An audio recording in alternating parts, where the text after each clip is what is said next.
I exposed my sister's baby wasn't her fiancé's the night before the wedding. Now my family hates me. I still remember the way their laughter echoed around the room, sharp, amused, and laced with that smug superiority I knew all too well. My wine glass was still half full when my mother, in front of all her friends, offhandedly joked, "Well, not everyone can be like her," motioning toward my sister with a grin. "Some of us bloom late. Or never." They laughed. Even my sister smirked like it wasn't meant to sting, like I wasn't sitting right there. And for the first time in a long time, I felt something inside me snap, not suddenly, not violently, but quietly, like a hairline crack and glass finally giving way. I stood, glass trembling in my hand, and said, "I actually have something to say.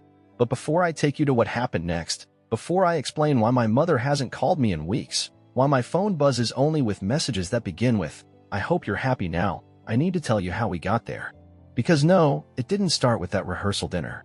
It started long before. Years before. I'm 27F now, but I swear I've been the background character in my own family since the day I was born. My older sister, Emily, is 29F. She's always been the it girl, the golden child, the one who got the praise, the attention, the second and third chances. Me? I was the "you should learn from your sister" kid. The invisible one. The one who got compared, blamed, or worse, ignored. Emily was the kind of daughter that other mothers apparently envied. Straight-A student, homecoming queen, now a senior marketing exec with a Pinterest-worthy engagement and, get this, a baby on the way. Of course, everyone in the family acted like she was the Virgin Mary when she announced it. I remember our mom practically weeping at the kitchen table when Emily casually placed the sonogram photo on the counter. "Oh, my God," she gasped. "A baby. A wedding. You've given us everything." Us, meaning the family. Not me. Because let's be real, I was there, too, standing in the same kitchen, drinking lukewarm coffee and wondering if anyone would notice if I left. They didn't. My relationship with Emily was always weird. She was never outright cruel, not the slap you across the face, burn your Barbies kind of sister. No, she was strategic. The backhanded compliments. The accidental slip-ups that got me grounded. The silent disapproval disguised as concern. If I failed a math test, it was because I didn't try hard enough. If she failed, it was because the teacher was obviously incompetent. Even now, our parents talk about Emily like she cured cancer. She's the blueprint, and I'm the footnote. And you know what? I made my peace with that. I learned to live small, to stay out of her light. I built my own life, slowly, quietly, with all the therapy sessions and self-help podcasts money could buy. But nothing could have prepared me for the news last fall. Emily was getting married. The date was set for late spring, and the groom, Daniel, was perfect. A genuinely good man. Kind, grounded, a little naive but deeply devoted to her. We met at the engagement dinner, and he actually remembered my name. That alone made him the nicest person I'd met that day. And when she announced her pregnancy just weeks after the engagement, the family practically threw a parade. Our mom started planning the wedding like it was the royal event of the year. Everyone was obsessed. The nursery, the bridal shower, the dress. And all of it happened with me standing on the sidelines, smiling through it like I didn't notice that once again, I was only invited to bear witness to her happiness, not to be part of it. What made it harder was how perfect Emily seemed. The glowing pregnancy photos, the floral-themed engagement shoot, Daniel doting on her like she was the best thing to ever happen to him. And maybe she was. Maybe I wanted to believe, just once, that the universe had been fair to someone in our family. Maybe, deep down, I needed to believe that even if I wasn't the favorite, she at least deserved it. But everything changed the day I walked into her apartment unannounced. That day, I found out just how much of her life was a lie. It was a random Thursday afternoon. I wasn't supposed to be in town at all. I had taken a short trip out of state with a few coworkers to a marketing seminar, one of those dull hotel ballroom things where the most exciting part is the buffet lunch. But a storm had rolled in the night before, and half the speakers canceled. We cut the trip short, and I figured, since I was already halfway across the city, I might as well swing by Emily's place to drop off a box of hand-me-down baby stuff my old coworker had given me for her. Nothing major. Just a few onesies, bottles, and a brand new baby monitor that had never been used. The kind of errand you do more to feel helpful than to be helpful. I remember pulling up to her apartment complex and seeing her car in the lot. I almost didn't go in, just considered leaving the box on her front step and texting her later. But it was raining lightly, and the box wasn't exactly waterproof. I figured she wouldn't mind if I just ran it upstairs, dropped it off, and left. She'd given me a spare key months ago, just in case, though I'd never used it. I always knocked. Always waited. This time, I didn't. When I stepped inside, the place was warm and quiet, except for a muffled voice coming from the direction of her living room. At first, I thought she was on a work call. Her job was intense, and she often worked from home when she was feeling nauseous from the pregnancy. I started to call out, but something, maybe the tone in her voice, made me stop. It didn't sound like work. It sounded like gossip. The kind of light, wicked laughter I hadn't heard from her since we were teenagers sharing secrets behind closed doors. I stood frozen by the door, the box still in my arms, and just listened. She was on the phone with someone, I couldn't tell who. Probably one of her old college friends. She was laughing, casual and unbothered, talking about the wedding and the baby shower and all the gifts rolling in.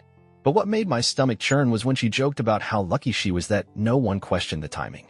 At first, I thought maybe she was just talking about the quick engagement and the pregnancy. But then she said something that made the air feel thinner around me. She told the person on the phone that the baby wasn't Daniel's. Not, might not be. Not, we're not sure. She said it as plainly as someone might mention they ordered decaf by mistake. I didn't move. I don't even think I blinked. She went on to say that it was definitely her coworkers, someone from her office. A married man. Apparently, they'd had a fling that started during some overnight campaign launch, and one thing led to another. She said he freaked when she told him she was pregnant, begged her to keep it a secret. But she figured, why not spin it into something better? That's when she laughed again. Not a nervous laugh, not even an ashamed one. This was something else entirely. It was the sound of someone who thought they had outsmarted everyone around them. She bragged that once she married Daniel, he'd never question it. The timing worked out too perfectly. And if he ever had doubts? She'd spin some story about early conception, maybe a misread date. He'd never dare ask, not sweet, loyal Daniel. I remember feeling this strange, surreal sense of watching myself from above. Like I was standing outside my own body, listening to someone tear apart the fabric of what I thought was reality. I had to sit down. My knees gave out, and I crouched quietly by the entryway bench, trying not to breathe too loudly. My heart was pounding so hard I was afraid she'd hear it through the walls. I don't know how long I stayed there. Long enough for her to say goodbye, hang up, and start humming to herself in the kitchen. I waited until I heard the water running, she was washing dishes or filling a bottle, and then I slipped out the door as quietly as I could. The box was still in my hands. I didn't even remember bringing it back to the car until I saw it sitting on my passenger seat an hour later, untouched, the rain still streaking the windshield as I sat in the parking lot of some gas station off the highway. I just sat there in stunned silence, trying to wrap my head around what I had heard. Because it wasn't just the betrayal of Daniel. It wasn't just the casual way she talked about deceiving the man who adored her. It was the complete lack of remorse. The absence of guilt. The way she manipulated reality like it was a game, and she was winning. And worst of all, no one else knew. Daniel didn't know. My parents didn't know. Our extended family didn't know. To everyone else, she was the glowing bride-to-be. The future mom of the year. The success story they loved to fawn over while politely ignoring my existence. And now I held this horrifying truth in my hands, like a live wire, burning and electric. I could feel it pulsing through my fingertips every time someone mentioned the wedding in passing. Every time our mom gushed over baby names or swatches of white tulle. I didn't sleep much that night. I kept replaying the words in my head. Once I'm married, he'll never question it. And maybe she was right. Daniel wouldn't question it. He'd go his whole life believing a lie. He'd raise that child with all the love and sincerity of a man who thought he'd won the lottery. By the time the sun came up, I had a migraine and an emotional hangover so intense I couldn't even sit upright without feeling like I'd collapse. But even then, I had no idea what I was going to do. I wish I could say I marched straight to Daniel that day and told him everything, but I didn't. Because despite everything, despite the betrayal, the lies, the stomach-turning manipulation, there was still that old fear, rooted deep in me, like a weed I'd never fully pulled out. They won't believe you. They never had before. And if I said something now, if I blew this up, I knew exactly what would happen. They'd call me jealous, bitter, lonely, the forgotten sister lashing out for attention, the same way they always had.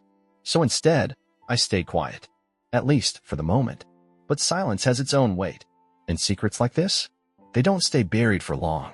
Not when the whole world is celebrating a wedding built on a lie. The morning after I overheard that phone call, I called in sick to work. I couldn't even bring myself to fake a reason, just let the words tumble out of my mouth like a half-formed lie. Stomach bug, migraine, Whatever sounded plausible enough to buy me a day of silence. But truthfully, it wasn't my body that was sick.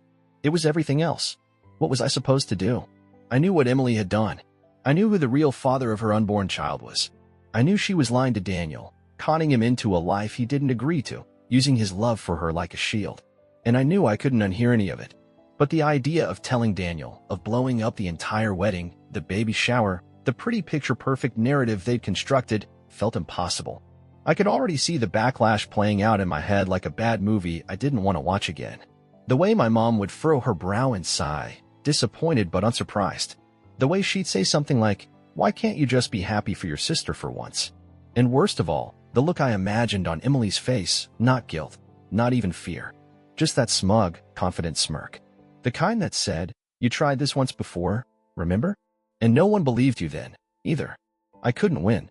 I wasn't even sure what winning would look like. Was it about justice for Daniel? About clearing my conscience? Or was it just a desperate plea to finally be seen, really seen, by the people who had spent their entire lives looking right through me? Meanwhile, the wedding train kept barreling forward. There were group chats blowing up with dress fittings, flower arrangements, guest lists. My mom had started using the phrase "mother of the bride" like it was a new job title she had to constantly remind everyone of. Watching it all unfold felt like standing on the edge of a cliff, watching a house burn in the valley below, knowing I had a hose and a chance to stop it, but also knowing that the moment I moved, I'd light myself on fire too.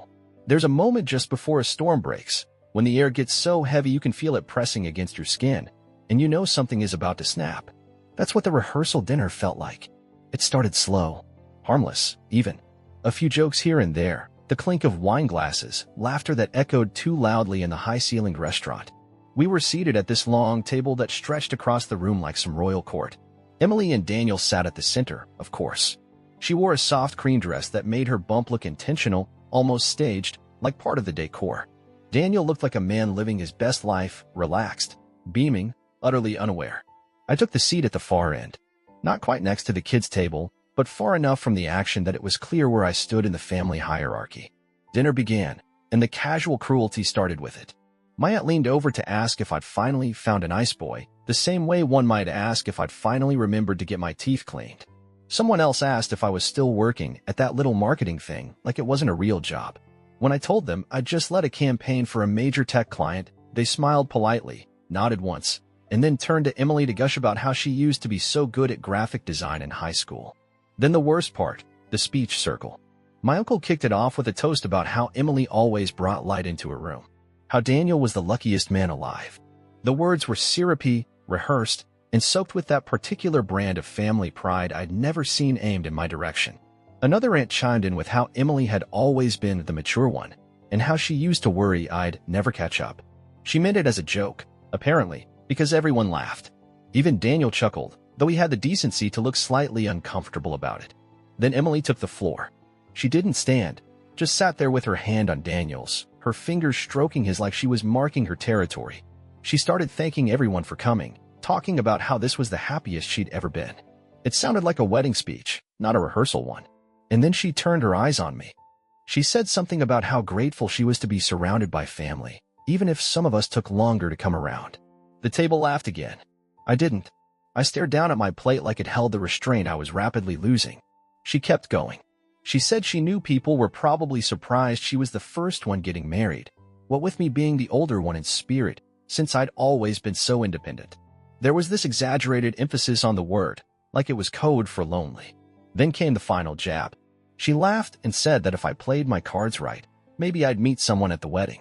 She even offered, dead serious, to introduce me to one of Daniel's coworkers who wasn't too picky. And the whole damn table laughed. That was the moment. The one I told you about before, the moment where I stood up, glass in hand, while their laughter rang in my ears. I didn't feel brave. I felt like I was on fire. I said I had something to say. The room fell quiet, though you could still hear the soft clink of silverware and someone murmuring, "Oh boy," under their breath. I didn't ease into it. I didn't lay the groundwork with metaphors or talk about truth or love or any of the things I'd rehearsed in my head. I just looked at Daniel and said it. I said, clear as day, that I was at Emily's apartment last week, that I came by to drop something off and heard her on the phone, that she was laughing, bragging, actually, telling someone that the baby wasn't his. I said she admitted it was someone else's. Her coworker. A married man. I repeated her exact words, how she said, "Once I'm married, he'll never question it." The silence that followed was absolute. For a second, I thought time had stopped. Then it all exploded. Emily stood up so fast her chair scraped across the floor. Her face twisted into something unfamiliar. Not hurt. Not confused. Just pure, vicious rage. She told everyone I was lying. That I was sick. That I was bitter and alone and trying to ruin her life because I didn't have one of my own. My mother stood with her. Told me I'd always been jealous. That I had no right to ruin something so beautiful out of spite. That I should leave before I embarrassed myself any further. People were looking at me like I'd pulled a knife. The real chaos began. But then I looked at Daniel, and the only thing I saw in his eyes was doubt. Not at me, at her. Because he knew. Or maybe he didn't. But now, the seed had been planted. The image was there. The possibility. And I knew it would never leave him. He didn't say anything. He just got up, quietly, and walked out. Emily screamed after him. She sobbed, clung to her mother, begged someone, anyone, to make me leave. I didn't wait for them to push me out. I walked myself. As I reached the door, my hand was still shaking. But for once, not from fear. Because I had finally done what they never expected me to do. I told the truth. I wish I could say everything was quiet after the storm, that people reflected, processed, and sat with the weight of the truth. But that would be too kind. Too naive. What actually happened was far messier. Hours after I dropped the truth like a bomb at the rehearsal dinner, Daniel and Emily had what I later learned was an all-out, no-holds-barred explosion behind closed doors. Someone, one of the cousins who thrives on drama, leaked the details back to me like it was juicy gossip, not the unraveling of two lives. Apparently, when they got back to Emily's apartment, Daniel confronted her directly, asked her to look him in the eye and tell him the baby was his. She didn't. That silence? That was all he needed. He pressed her harder, asked if it was true what I'd said, that the father was her married coworker. She tried to gaslight him at first, saying he was overreacting, that I was clearly unstable and out to ruin everything. But Daniel wasn't buying it. Eventually, under the pressure and maybe thinking she could still spin it her way, she admitted that there had been something with the coworker, but insisted the timeline was fuzzy. She started crying, telling him that it didn't matter who the biological father was, because Daniel was the one who'd raised the baby, that he was the one she wanted. That's when Daniel walked out. The next day, the wedding was officially called off. Vendors were notified. The church booking was canceled. Word spread like wildfire. What was supposed to be a fairy tale turned into a scandal, and the entire family began to crack under the weight of it. But they didn't blame her. They blamed me. Because I didn't just ruin a wedding, I ruined their illusion.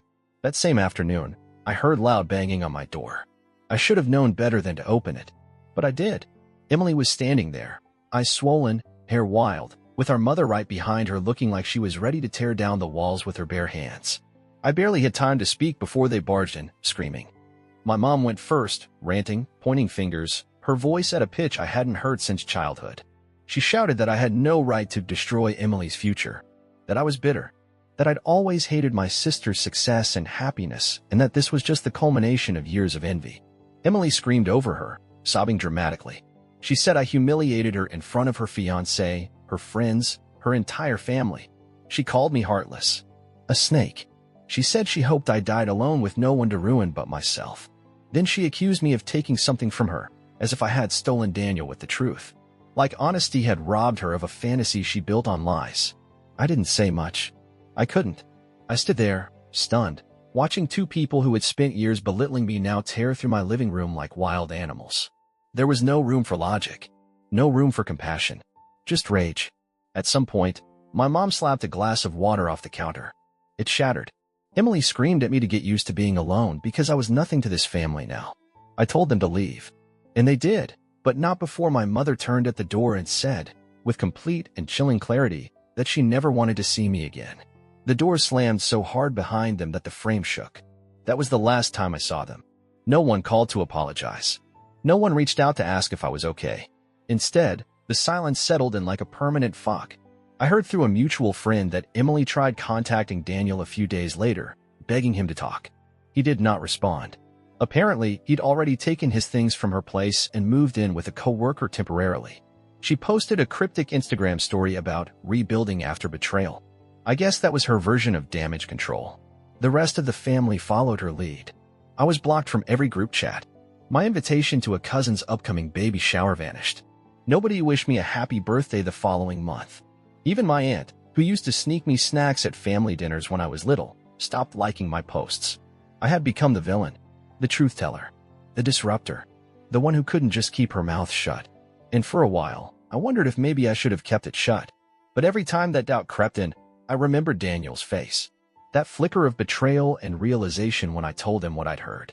I remembered the quiet devastation in his text. Thank you. You were right. That mattered more than any wedding, more than their judgment. Because sometimes, doing the right thing doesn't make you the hero. It just makes you the last one standing. I lost a family that never really wanted me. I lost the fragile ties I spent years trying to strengthen. But I found my voice. Because the truth isn't always kind, but it's always necessary.